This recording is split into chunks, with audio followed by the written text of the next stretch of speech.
안녕하세요. 2019학년도 11월 고등학교 2학년 전국연합학력평가 동아시아사 해설을 맡은 길진봉입니다. 자, 여러분 긴 시간 동안 시험 보느라 대단히 고생 많으셨습니다. 드디어 고등학교 2학년의 이 마지막 학평이 끝이 났네요. 이제 좀 있으면 여러분들 이제 고3인가요? 말만 들어도 뭔가 어깨 한쪽이 탁 무거워지는 고3.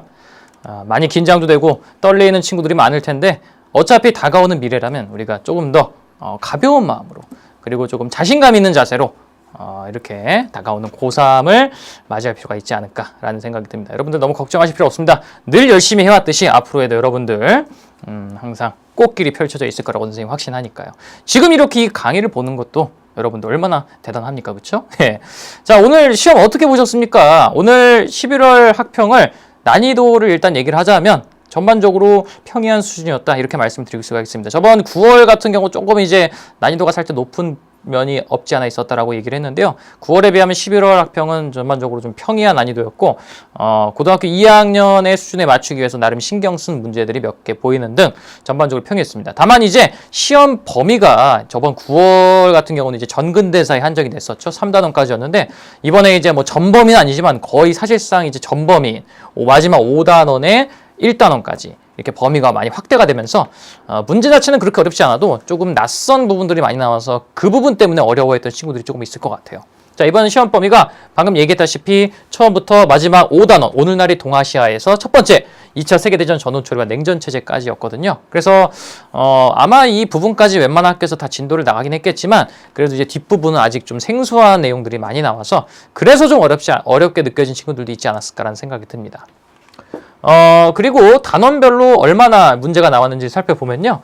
자, 1단원에서는 이제 두 문제가 나왔어요. 근데 1단원은 이제 내용이 좀 적기 때문에 거의 이제 가장 적은 문제들이 가장 적은 비중을 보통 많이 차지를 하죠. 그리고 2단원은 7문제인데요. 2단원이 선생님이 저번 해설에서도 얘기를 했지만 이전 교육과정에서는 2, 3단원으로 나눠져 있던 거를 이제 한 단원으로 합친 거다 보니까 내용이 상당히 많은 편입니다. 그래서 그런지 몰라도 이번에서도 이제 이번 학평에서도 가장 많은 문제가 출제가 되는 파트였네요. 2단원. 그래서 2단원 관련된 내용들 여러분들 굉장히 중요한 부분들 많기 때문에 특히 신경 써서 좀 봐야 될 것 같고요. 3단원에서 내문학 그리고 이제 이번 학평부터 새롭게 범위로 추가된 이 근대사 파트 4단원이죠. 여기서 6문항이 났습니다. 그래서 이 부분 조금 어려운 친구들이 있었을 것 같고요. 마지막 5단원에서는 이제 범위가 좁기 때문에 이제 한 문항, 이제 베트남 전쟁 관련된 그 문제가 나왔어요. 이런 분포로 이루어졌다. 2단원이 가장 많이 나왔구나라는 거 참고할 수 있겠고요. 문제 유형으로 분석을 해보자면요. 늘 나오는 유물 찾기. 몇 번인지 안 봐도 아시겠죠? 1번입니다. 1번. 자, 신석기보나 유물 찾는 문제 한 문제 나왔고요. 대상을 설명한다. 뭐 인물의 업적 혹은 뭐 가 국가에 대한 설명 이런 특정 국가나 인물이나 뭐 특정 사상에 대해서 직접적으로 다이렉트로 묻는 문제가 8문제. 이게 이제 가장 일반적인 유형이라 할 수 있겠죠.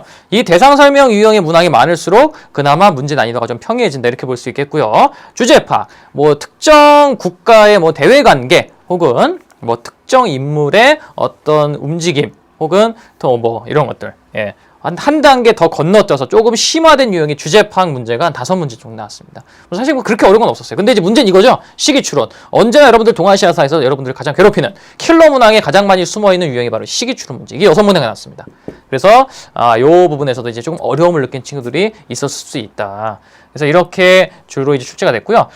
이제 3학년 올라가고 수능으로 갈수록 이 시기 추론 문제가 좀 많이 늘어납니다. 그래서 여러분들 동아시아사 학습에서 시기와 시대별 특징을 파악하는 건 필수다라는 것도 여러분들 꼭 알아두시기 바라겠고요. 자, 어떤 주제들이 나왔는지 간단하게 살펴보겠습니다. 먼저 1단원에서는 이렇게 두 문제 나왔어요. 신석기 문화. 보통은 이제 뭐 청동기 문화와 신석기 문화 돌아가면서 이제 유물 고르는 문제 나오죠. 이번에는 일본의 조원 문화에 대해서 일본 문제에서 나왔네요. 그리고 3번에 한 문제. 이것도 역시 뭐 돌아가면서 나옵니다. 진시황제 한 문제 돌아가면서 나오고요. 그리고 이제 흉노가 나오기도 하죠. 이번에 한 문제 나왔네요. 그래서 늘 나오는 게 나왔다 이렇게 볼 수 있겠고요.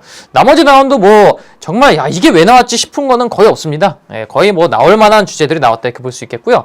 다만 이제 특이한 건 이번에 이제 8세기 동아시아 불교 요게 이제 시기 추론 문제 유형인데 어려워요. 그래서 이번 문제부터 조금 당황했던 친구들이 있을 수도 있겠다라는 생각이 들었습니다. 좀 어려운 문제였고요.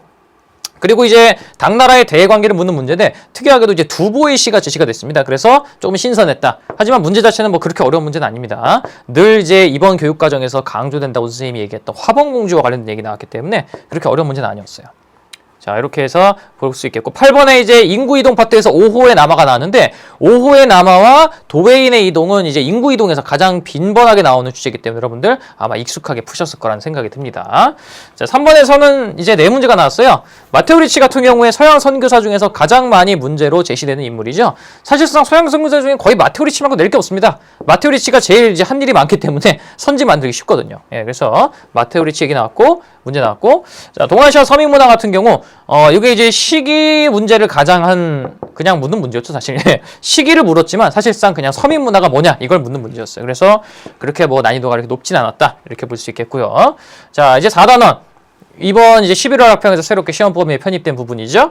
뭐 아편 전쟁부터 시모노세계 조약까지 뭐 나올 만한 문제들이 나왔다 이렇게 볼 수 있겠습니다. 그렇게 특이한 주제는 없었고요. 마지막 5단원에서 이제 베트남 전쟁. 이것도 이제 베트남 전쟁 자체는 사실 그렇게 쉬운 주제는 아닙니다만, 그리고 이게 또 유형이 사이 시기 문제로 나왔잖아요. 근데 사실 베트남 전쟁의 전개 과정만 알고 있는 친구라면은 어렵지 않게 풀 수 있는 그런 문제였습니다. 다만 이제 이 현대사 자체를 어려워하는 친구들이 많다 보니까 여기서도 이제 조금 오답이 많이 나왔을 수도 있지 않을까라는 생각이 들어요. 자, 이렇게 해서 주제들을 살펴봤고요. 이번 11월 학평을 통해서 그럼 동아시아사를 우리가 어떻게 공부해야 될지를 한번 보도록 할게요.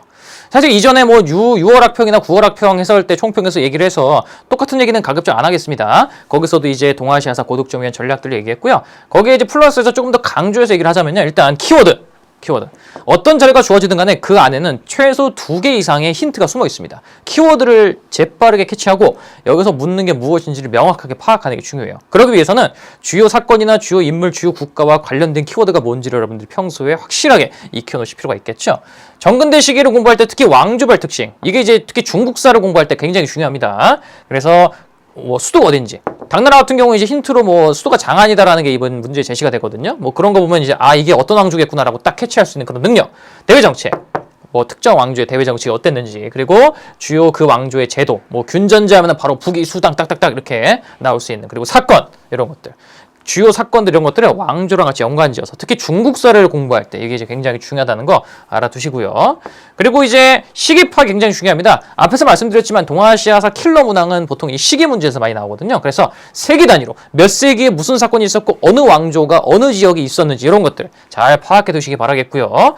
이제 근현대 파트로 넘어와서 이제 많은 친구들이 어려워하는 이유 중에 하나가 사건의 간격이 굉장히 좁아집니다. 그래서 세기 단위로 막 100년 단위로 끊어서 알던 게 이제는 막 10년 단위로 막 끊어져서 나오거든요. 그렇기 때문에 근현대 파트에서 여러분들 점수 잘 따려면 주요 사건은 연도를 암기할 필요가 있습니다. 예.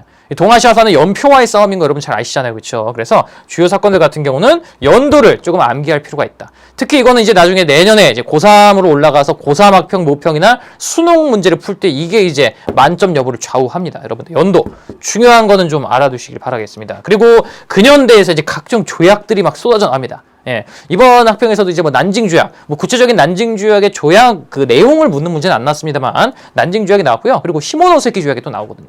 이런 조약들이 굉장히 많습니다.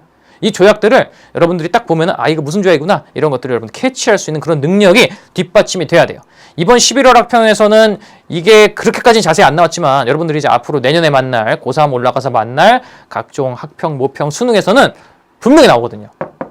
여러분들 여기 나와 있는 것들 특히 이 전근대뿐만 아니라 근현대 파트 공부할 때 이런 부분들 여러분들 반드시 놓치지 않고 가져가시길 바라겠습니다. 자, 이런 부분들 여러분들 오늘 학평 공부하면 오늘 학평 풀면서 느꼈다면 오늘 시험 볼 때 투자한 시간들이 절대 헛되지 않을 거고요. 그리고 이렇게 해설 강의까지 보는 여러분들의 노력이라면 충분히 앞으로도 계속해서 대박의 기운이 함께 할 거라고 선생님 확신합니다. 자, 여러분 총평은 잘 보셨죠? 이제 우리 본격적으로 해설 강의에서 계속해서 우리 이어가자고요. 자, 해설에서 봅시다. 안녕.